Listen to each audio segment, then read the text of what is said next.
Tu que estás assentado no trono, sempre reinando, soberano,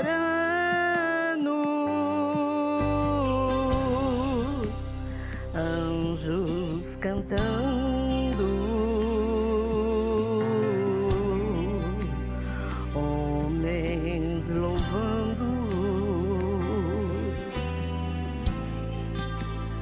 Deus reunido com seu povo,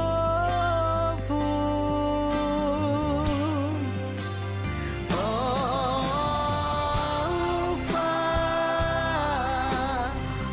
Ômega, Cristo, Filho, ó vem, ó vem, ó vem, Senhor Jesus, Maranata,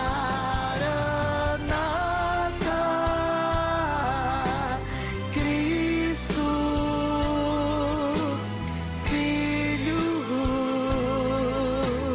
Mestre, ó vem, ó vem, ó vem, Senhor Jesus.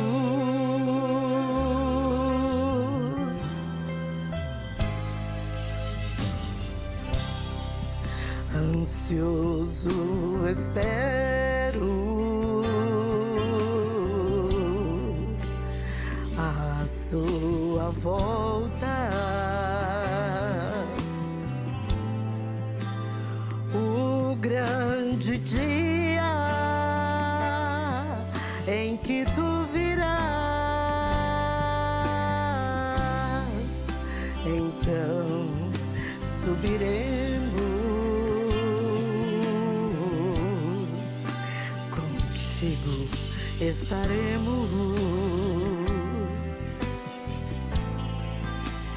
para todo sempre. Aleluia.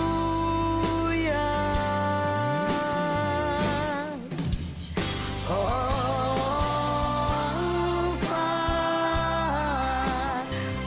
Ômega, Cristo,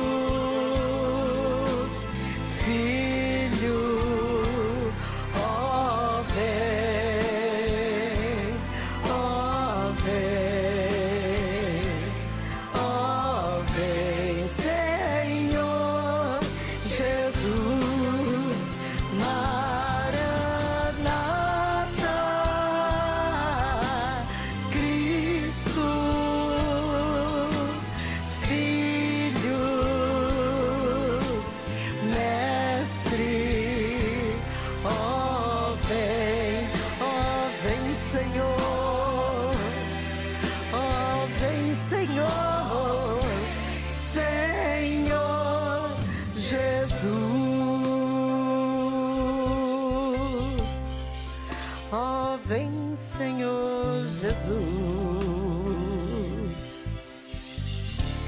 vem, Senhor Jesus.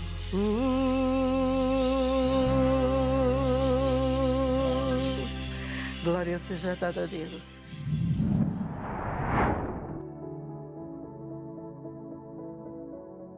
A paz do Senhor, amada igreja, amado irmão, sejam bem-vindos a mais um culto da série Falando de Deus. Eu estou meio gripado, um pouco a voz fanha e um pouco cansado, então eu peço perdão se eu tiver que interromper ou deixar o culto um pouquinho mais pausado. Mas vamos na sequência dos estudos que nós estamos fazendo, cujo tema principal é o alimento de Deus. Nesse culto de hoje, o 7º dessa série, o episódio será o fruto do pecado.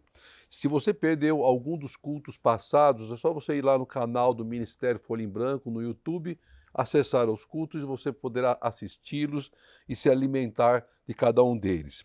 Eu queria fazer uma pergunta para você. Quem já apanhou uma fruta diretamente no pé? Creio que, principalmente pessoas da minha idade, muitos já tenham feito isso. Infelizmente, isso está ficando meio raro, porque as pessoas não têm mais essa experiência, porque as grandes cidades estão mais com concreto do que com jardim. Mas quando eu era criança, eu tive muitas vezes essa oportunidade de pegar o fruto diretamente na árvore. Nós morávamos numa casa que ficava próximo à represa do Guarapiranga, ela tinha um quintal grande na frente, e nesse quintal tinha lá o seu pé de manga, o pé de abacate, de mexerica e outras frutas que eu não me lembro o nome. Todos os anos, aquelas árvores, elas floresciam e elas davam os frutos, ficavam carregadas com seus frutos. E eu, junto com meus amigos, meu irmão, nós subimos na árvore, principalmente no pé de abacate, o pé de manga, e ficávamos lá em cima, sentados nos galhos, apanhando fruto e comendo eles lá, sentados no galho. Só não caímos por misericórdia de Deus. Hoje, com certeza, eu não consigo fazer isso. Mas aí, se você imaginar, e como é que você fazia para lavar os frutos? Irmão, que lavar fruto, né?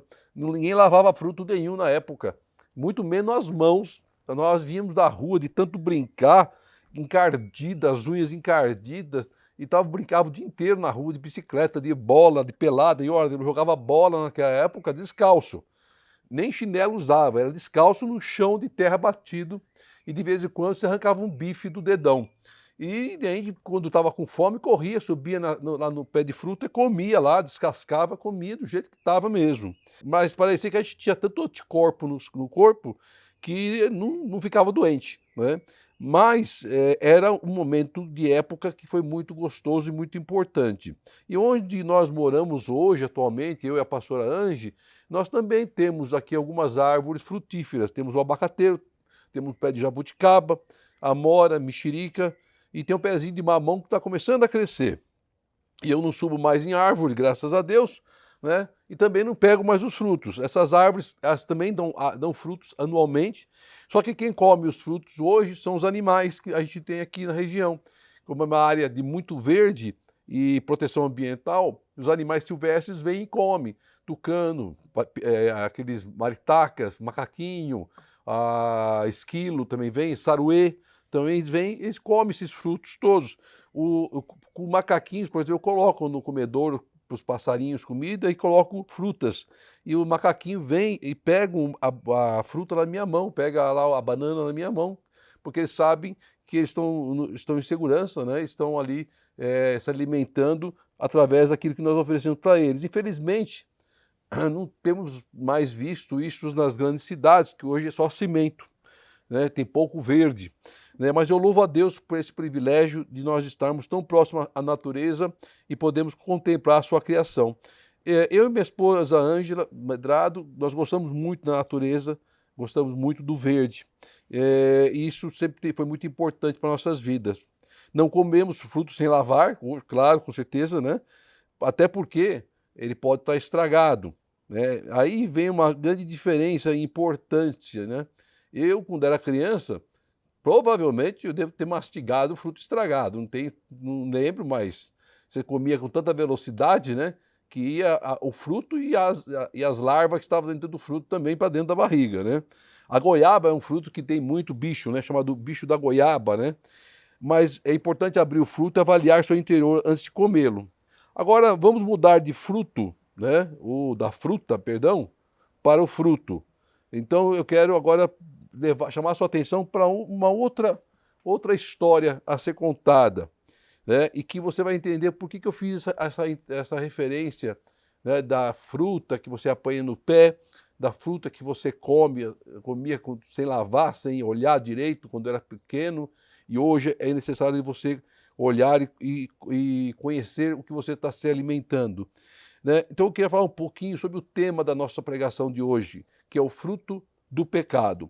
Se nós buscarmos sinônimo de fruto, nós vamos encontrar no dicionário as seguintes referências: consequência, efeito, resultado, sequela, relutância, êxito. E o sinônimo de fruto do pecado, você encontra transgressão, heresia, sacrilégio, blasfêmia, profanação, perversão, violação, entre outras derivações.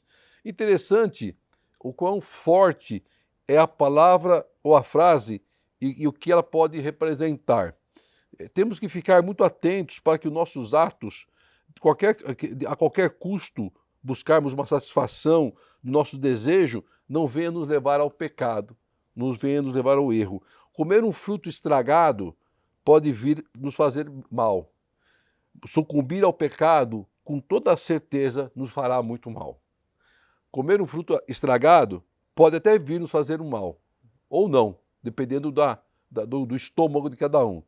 Mas sucumbir ao pecado, se alimentar do pecado, cair no pecado, com toda certeza, nos fará um grande mal para a nossa alma e para o nosso corpo.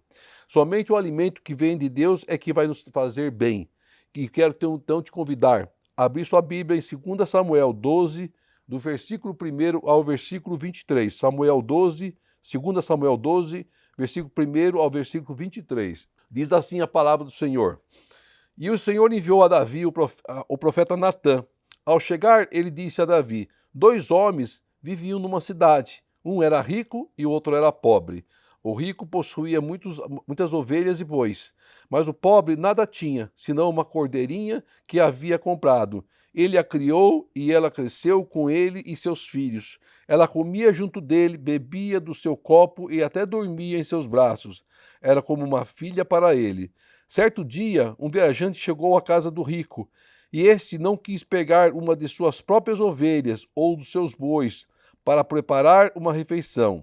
Em vez disso, preparou para o visitante a cordeira que pertencia ao pobre. Então Davi encheu-se de ira contra o homem e disse a Natã: juro pelo nome do Senhor que o homem que fez isso merece a morte. Deverá pagar 4 vezes o preço da cordeira, porquanto agiu sem misericórdia. Então Natã disse a Davi: você é esse homem. Assim diz o Senhor, o Deus de Israel: eu ungi rei de Israel e livrei-o das mãos de Saul. Dei-lhe a casa e as mulheres do seu senhor. Dei-lhe a nação de Israel e Judá. E se tudo isso não fosse suficiente, ele teria dado mais ainda. Porque você desprezou a palavra do Senhor, fazendo o que ele reprova? Você matou Urias, o hitita, com a espada dos amonitas, e ficou com a mulher dele. Por isso, a espada nunca se afastará de sua família, pois você me desprezou e tomou a mulher de Urias, o hitita, para ser sua mulher. Assim diz o Senhor: de sua própria família trarei desgraça sobre você. Tomarei as suas mulheres diante dos seus próprios olhos, e as darei a outro, e ele se deitará com elas em plena luz do dia. Você fez isso às escondidas, mas eu o farei diante de toda Israel, em plena luz do dia. Então Davi disse a Natã: pequei contra o Senhor. E Natã respondeu: o Senhor perdoou o seu pecado, você não morrerá. Entretanto, uma vez que você insultou o Senhor, o menino morrerá. Depois que Natã foi para casa, o Senhor fez adoecer o filho que a mulher de Urias terá a Davi. E Davi implorou a Deus em favor da criança. Ele jejuou e, entrando em casa, passou a noite deitado no chão. Os oficiais do palácio tentaram fazê-lo levantar-se do chão, mas ele não quis e recusou a comer. 7 dias depois, a criança morreu. Os conselheiros de Davi estavam com medo de dizer-lhe que a criança estava morta e comentavam: enquanto a criança ainda estava viva, falávamos com ele, e ele não quis escutar-nos. Como vamos dizer-lhe que a criança morreu? Ele poderá cometer alguma loucura. Davi, percebendo que seus conselheiros cochichavam entre si, compreendeu que a criança estava morta e perguntou: a criança morreu? Sim, morreu, responderam eles. Então Davi levantou-se do chão, lavou-se, perfumou-se e trocou de roupa. Depois entrou no santuário do Senhor e adorou. E voltando ao palácio, pediu que lhe preparasse uma refeição e comeu. Seus conselheiros lhe perguntaram: por que ages assim? Enquanto a criança estava viva, jejuaste e choraste. Mas agora que a criança está morta, te levantas e comes. E ele respondeu: enquanto a criança ainda estava viva, jejuei e chorei. E eu pensava: quem sabe Talvez o Senhor tenha misericórdia de mim e deixe a criança viver. Mas agora que ela morreu, por que deveria jejuar? Poderia eu trazê-la de volta à vida? Eu irei até ela, mas ela não voltará para mim. Só até aqui, versículo 23. Glória seja dada a Deus. Essa palavra é conhecida, todos sabemos, já lemos, já aprendemos sobre o contexto dela. Você deve ter já ouvido através de outros pregadores. E ela conta e relata a história de um momento da vida do rei Davi. E nós vamos fatiar a palavra, estudá-la para o entendimento claro do que o Senhor quer nos ensinar essa tarde. Nos primeiros 6 versículos, nós temos 2 personagens conversando, que era o profeta Natã e o rei Davi. Então, Natã foi até a presença de Davi porque Deus o mandou. Não era uma visita de quem estava por perto ou com saudades, mas uma ordenança de Deus ao seu escolhido. Então, Natã teve de Deus uma ordenança para que ele fosse até Davi. É o que diz lá no versículo 1. E o Senhor enviou a Davi o profeta Natã. Natã chega então à casa de Davi para entregar algo da parte de Deus. Quem nunca recebeu na sua casa ou em qualquer outro lugar uma visita de um profeta, enviado por Deus em um momento que você tanto precisa? Creio que muito já aconteceu isso. Para mim aconteceu. Eu já estava um dia clamando aqui na varanda de casa, porque eu estava com a coluna travada, num momento muito difícil, com muita dor, né? E eu tinha, de uma certa forma, murmurado com Deus, né? A respeito de uma profecia, a qual Deus havia me entregado, e eu tinha dito a Deus que eu não profetizaria mais, porque eu achei que a profecia era coisa do meu coração. E aí eu tive esse problema na coluna e fiquei aqui muito ruim, muito doente. Então Deus manda uma profeta dele até aqui em casa. E ela chega aqui em casa e fala que ela estava lá na sua casa fazendo seus afazeres. E de repente ela me vê na porta da casa dela e Deus fala: vai até meu servo para entregar algo da parte do Senhor. E ela veio, obedecendo à voz de Deus, até a minha casa. E aquela mulher abriu a boca e começou a entregar para a minha vida aquilo que Deus mandara. Eu caí de joelhos, clamando pela misericórdia de Deus e perdão. E Deus fez um concerto comigo, eu fiz um concerto com Deus e aquela enfermidade foi curada. Natã foi usado por Deus também com o mesmo objetivo, levar uma palavra do Senhor para o rei Davi, para um concerto, para uma restauração com seu servo Davi. Separação gerada pelo pecado. De certa forma, eu pequei ao blasfemar de que não iria mais profetizar. Quem sou eu para dizer o que eu vou ou não vou fazer, se é Deus na minha vida? E a separação que é gerada entre nós e Deus é em consequência do nosso pecado, de não fazer a vontade de Deus, não fazer a vontade do Pai. E foi o que aconteceu com o servo Davi. Então Natã começa a passar a Davi a mensagem de Deus. E ele inicia a conversa contando uma história que tinha um objetivo de mostrar a Davi o quão terrível foi a sua atitude que levou ele ao pecado. A forma que Deus apresentou a sua desaprovação aos acontecimentos provocados por Davi o fez sentir na pele as consequências de seu terrível ato e que levou a pecar. Até aquele momento, a vida de Davi vinha seguindo normalmente, como se nada tivesse acontecido. Até o momento que Natã chegou na casa de Davi, parece que Davi estava seguindo a vida como se nada tivesse acontecido, como se ele não tivesse matado a Natã, como se ele não tivesse roubado a mulher de Urias.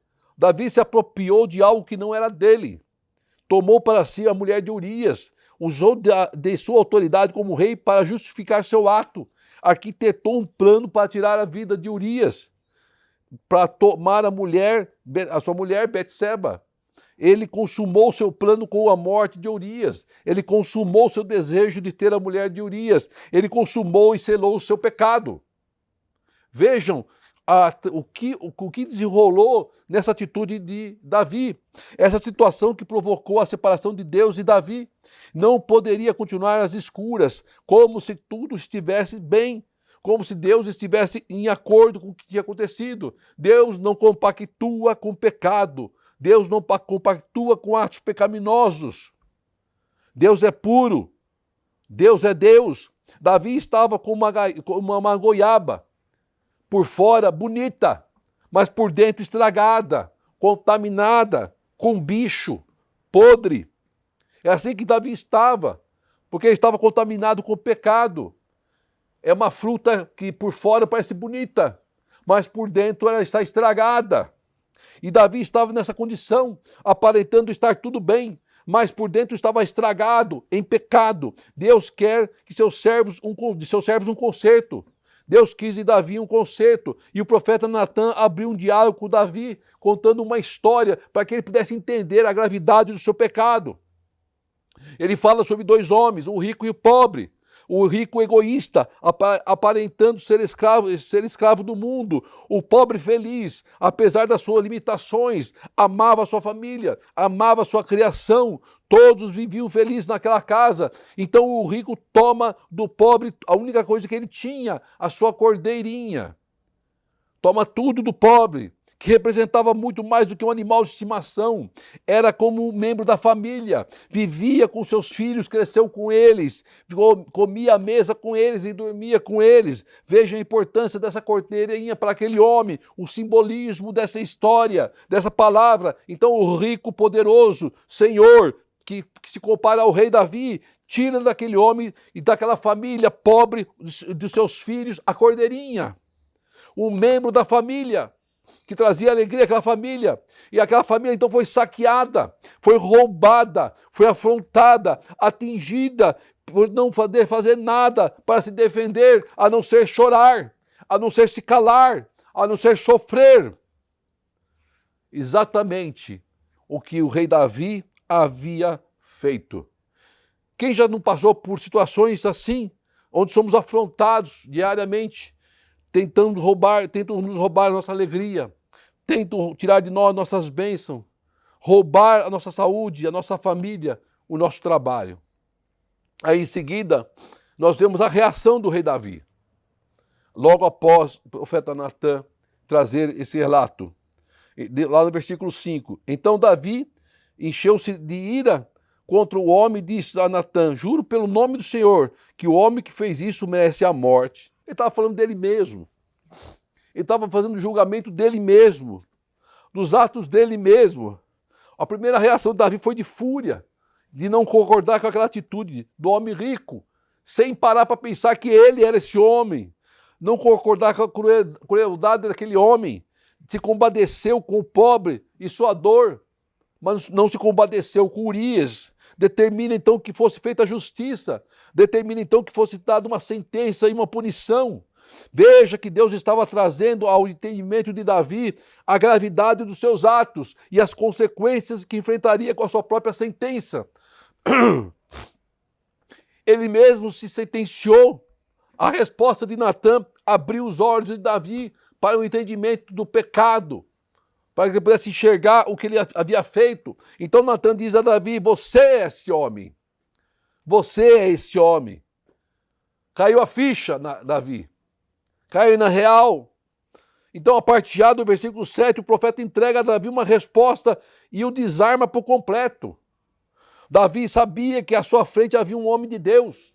Sabia que a palavra vinha do trono do Altíssimo, do Senhor, não era da boca do homem. Assim acontece em nossas vidas, quando Deus quer nos corrigir, ele age de diversas formas. Então o profeta Natan começa a listar a Davi tudo o que Deus lhe deu e trazer à sua lembrança os feitos de Deus para a sua vida, para que ele ficasse bem claro a Davi que nada justificava o seu ato de pecado. Nada. Deus ungiu Davi a rei. Foi Deus que ungiu Davi como rei. Deus o livrou das mãos do rei Saul. Deus deu a Davi a casa que era de Saul. Deus deu a Davi as mulheres que eram de Saul. Deus deu a Davi a nação de Israel e Judá. Deus colocou o seu povo nas mãos de Davi. Deus deu a Davi a autoridade sobre toda a nação. E Deus daria mais a Davi se ele pedisse. Daria mais se ele pedisse. Mas Deus não deu a Davi, nem a nós, o direito de pecar. Ninguém. Sem que haja uma consequência. Davi desprezou a voz do Senhor. Davi desprezou a palavra do Senhor. Davi fez o que era reprovável ao Senhor. Está lá no versículo 7. Porque você desprezou a palavra do Senhor, fazendo o que ele reprova. Urias morreu porque foi lançado em uma armadilha. Arquitetada por quem? Pelo rei Davi. Pelo próprio rei Davi. O homem com o qual ele se defendia. Um homem ao qual ele era o seu rei. Davi arquitetou um plano para tirar do seu caminho a Urias, consumar o seu pecado, algo terrível aos olhos do Senhor. Veja quão terrível foi a atitude, o pecado de Davi. Está lá no versículo 9, parte B. Você matou Urias, o hitita, com a espada dos amonitas. Quem matou Urias foi o povo amonita. Mas a consequência disso aconteceu por ordem de Davi. Davi colocou Urias à frente do campo de batalha para ele ser morto pelos amonitas. Então a morte foi colocada sob responsabilidade, sobre os ombros de Davi, para ficar com a mulher dele, diz a palavra. Seu pecado gerou terríveis consequências para a sua vida, para o seu povo, para a sua família. Assim como a bênção de Deus é de geração em geração, as sequelas do pecado são de geração em geração. O desprezo de Davi à palavra de Deus gerou várias consequências, que está relatado nessa passagem. A espada não afastará das mãos da sua família, da sua. Haverá desgraça na família de Davi, suas mulheres seriam tomadas e entregue a outros. O seu ato foi feito às escondidas, mas Deus faria o mesmo às claras, à luz do dia. Seu pecado seria exposto a todos, nada ficaria oculto, tudo seria na plena luz do dia, e o seu filho, nascido de Betseba, morreria. Que duro, hein? Que duro, hein? Um momento de prazer, um momento de uma alegria carnal. Olha a consequência gigantesca que foi gerada por Davi. Davi reconheceu seu erro, seu pecado e buscou perdão a Deus. Mas o perdão do seu ato, o seu pecado não mudaria as consequências do pecado. Deus perdoa, mas as consequências do pecado, nós passaremos por ela. Davi não morreria, mas o seu filho morreria. O filho que ele teve com Betseba. Versículo 13, versículo 14, e está escrito isso, que o Senhor perdoou o seu pecado. Ele não morreria, mas como ele insultou a Deus, o menino morreria. Aquela criança morreria. Pagaria pelo pecado de Davi. Deus então toca na saúde do menino e traz enfermidade à casa de Davi. Davi tinha tudo do bom e do melhor. Davi era um rei próspero, era um rei rico, um rei poderoso. Davi ganhava todas as batalhas com a força de Deus. Mas por um momento de descanso, em que não vai à guerra, e ele resolve passear pelo seu jardim. Devia ter ido para o jardim do outro lado do prédio, né? Mas ele fala, vai passear no jardim. E o que acontece? Ele vê a mulher de Urias se banhando. Os olhos trouxe para ele a tentação. Ele ficou em Jerusalém para descansar. Passeou pelo jardim e viu a mulher de Urias se banhando. Cobiçou, desejou, permitiu que a tentação entrasse em seu coração, tomou para si o que não era seu, consumou o pecado. Não podemos abrir a guarda, meu irmão, minha irmã. Um momento de distração, de descanso, pode nos levar à queda e ao pecado. Por isso, temos que estar diariamente fortalecidos com o alimento de Deus para resistirmos aos ataques e investidas do diabo. Um momento de descanso de Davi. Um momento de trégua. Ele foi tentado, caiu na armadilha e pecou. Um momento de descanso em que ele não foi para a batalha. Aí no versículo 15 diz que depois que Natan foi para casa, o Senhor fez o menino adoecer. Doença de morte. E Davi implorou a Deus em favor da criança, jejuando e orando por 7 dias. O mesmo vento que bateu a porta de Davi pode bater nossa porta. A forma que nosso adversário enganou e levou a Davi ao pecado pode também agir sobre nossas vidas, nos enganando e nos levando ao pecado. Mas os planos de Deus para Davi eram outros. Deus amava Davi como nos ama. Deus queria o melhor para Davi, assim como Ele quer para nós. Deus queria abençoar a Davi, como assim Ele quer nos abençoar. Então, o que diz a palavra do versículo 17? Os oficiais do palácio tentaram fazer Davi levantar do chão para que ele comesse, e ele recusou. E diante daquela terrível situação, então Davi entra em um período de jejum e oração. Nós temos que, em determinados momentos da nossa vida, entrarmos em um período de jejum e oração, clamando por Deus, por uma resposta de Deus. Quando estamos em uma situação difícil, de luta, sempre buscamos a Deus. Mas quando ficamos no bem bom, quando as coisas parecem estar tudo mil maravilhas, nós esquecemos um pouquinho de Deus. É na luta, é na lágrima que a gente se aproxima de Deus. E Davi então buscou a Deus, buscou o alimento para o espírito, se afastou do alimento para o corpo, mas queria fortalecer o seu espírito. A sua luta, a sua dor só poderia ser vencida pela misericórdia de Deus. Por 7 dias Davi orou e jejuou, e no 7º dia a criança morreu. Está lá relatado no versículo 18. Havia então uma preocupação dos empregados, dos seus conselheiros, em lhe dar a notícia, porque o seu estado já era muito debilitado naqueles 7 dias sem comer, é onde ele não queria se alimentar, e havia um medo de que ele poderia fazer algo mal a si próprio. Mas Davi era um homem de Deus. Davi era um homem segundo o coração de Deus. Davi sabia o Deus que ele servia. Existem momentos, sim, nas nossas vidas que não queremos receber notícias ruins. E como é difícil entregar ou receber uma notícia ruim, mas era necessário enfrentá-la. Assim também é com nossas vidas, nós temos que enfrentar nossas lutas. Aí diz que a criança, ele recebeu a notícia que a criança havia morrido. Está lá na continuação do versículo 18. Quando nós entramos na presença de Deus, quando nós buscamos a Deus, ninguém precisa dizer nada, porque Davi já tinha percebido que já estava no sentimento dele que aquela criança já tinha morrido. Nós sentimos, nós sabemos que está por vir, porque parece que Deus nos revela. Na verdade, Deus nos revela, Deus nos prepara, Deus não nos deixa às cegas. Deus sempre avisa os seus escolhidos e nos prepara. E em seguida acontece o inesperado aos olhos dos homens. Aí que vem o grande diferencial de um homem de Deus para o ímpio. Acontece o inesperado. As coisas de Deus são loucuras para os ímpios. Ninguém entende o servo e a serva de Deus como age no meio da luta. Então Deus vai e fortalece o coração de Davi. Davi conhecia Deus com intimidade e Deus estava lhe dando força. Então Davi reage como um homem de Deus. Ele se levanta, ele se lava, ele se perfuma, ele troca de roupa, ele adora a Deus e toma uma refeição.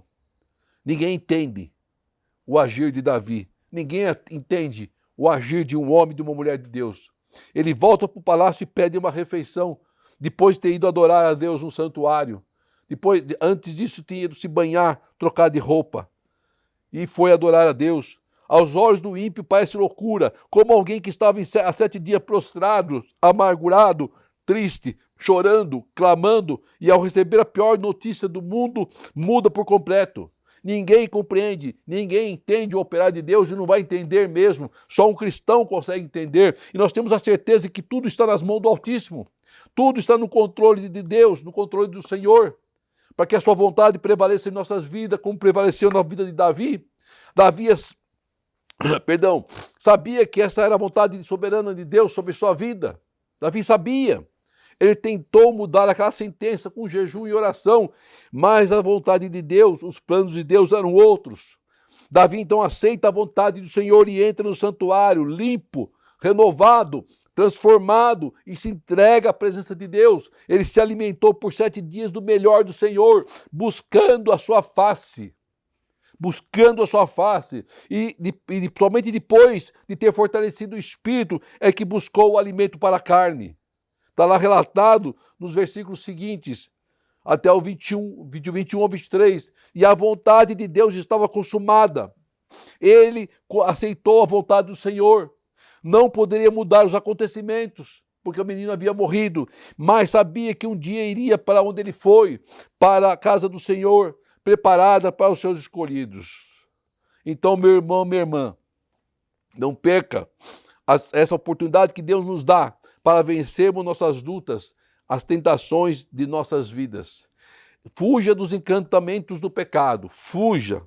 Busque força no Senhor, no Senhor dos Exércitos. Nós somos fracos. Não tente enfrentar o pecado, enfrentar as armadilhas do diabo sozinho. porque o risco de cair é muito grande. Então, esteja sempre na presença do Senhor. Viva intensamente o amor de Cristo em sua vida e seja feliz em nome de Jesus. Oremos ao Pai. Querido Deus, amado Senhor, te agradeço por esta palavra, Pai amado, pelo ensinamento ao qual o Senhor nos trouxeste esse final de tarde, Senhor. Que aqueles que estejam assistindo esse culto, Pai amado, sejam abençoados por essa rica palavra, Senhor.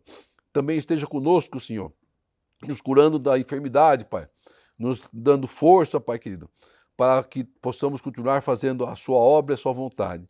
E seja à frente dos nossos sonhos, nossos projetos, Senhor. Seja à frente, Pai, das decisões que temos que tomar, Pai querido. Que possam ser decisões embaixo da tua vontade, Pai, e não segundo o coração do homem, Pai.